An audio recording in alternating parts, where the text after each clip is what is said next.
Hello mga friends! Welcome to my channel. My name is Yuli and today we are going to make cinnamon apple pie.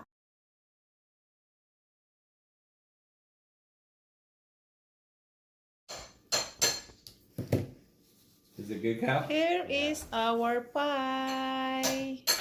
Pie a la mode. A la mode. Babe, this is good.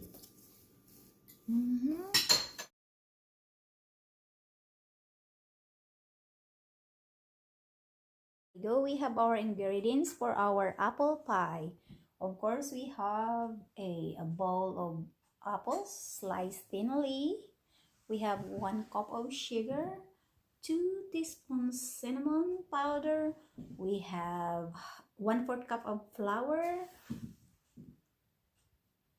1/2 cup of melted butter, and 1/2 cup of water, cold water.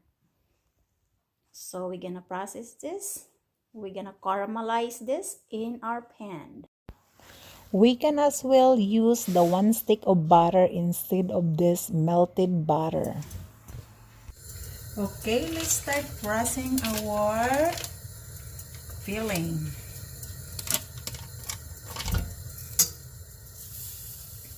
Now melt this butter.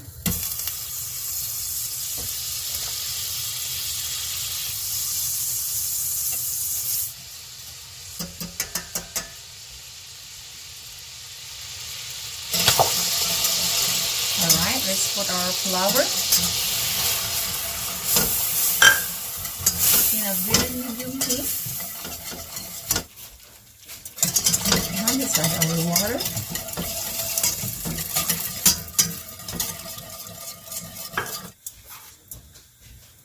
Let's add our sugar.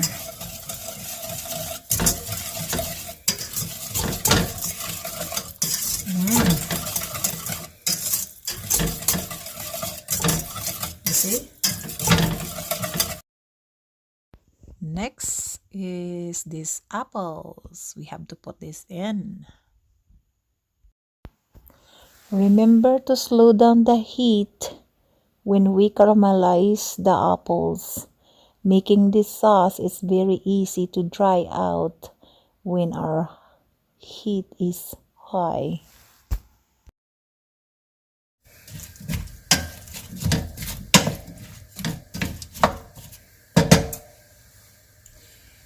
Put my cinnamon.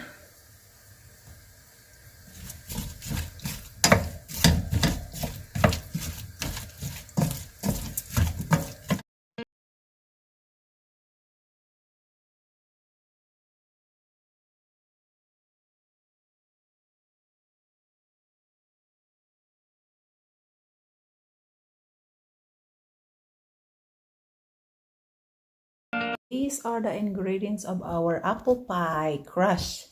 We have 2½ cup of flour, 1 tablespoon of sugar, 1/2 cup of water, 1/2 teaspoon of salt, and 1 stick of butter.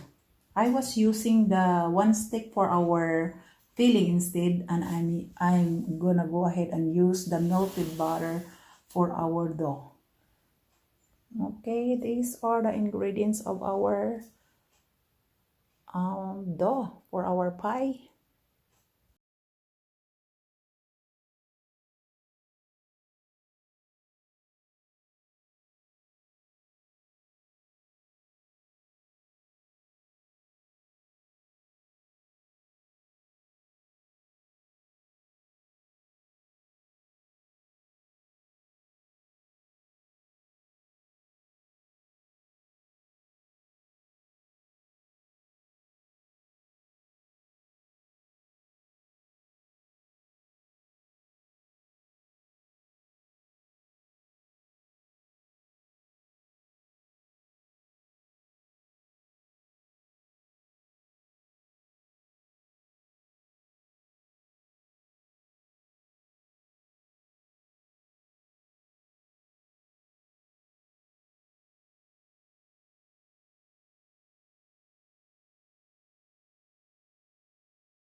Pie is done baking.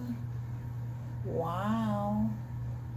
I baked this pie 15 minutes for 425 degree and lowered to 350 degree after 15 minutes of baking and cook again within 45 minutes.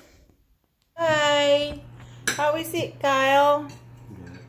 Very good. Kyle's gonna taste it. And not taste it.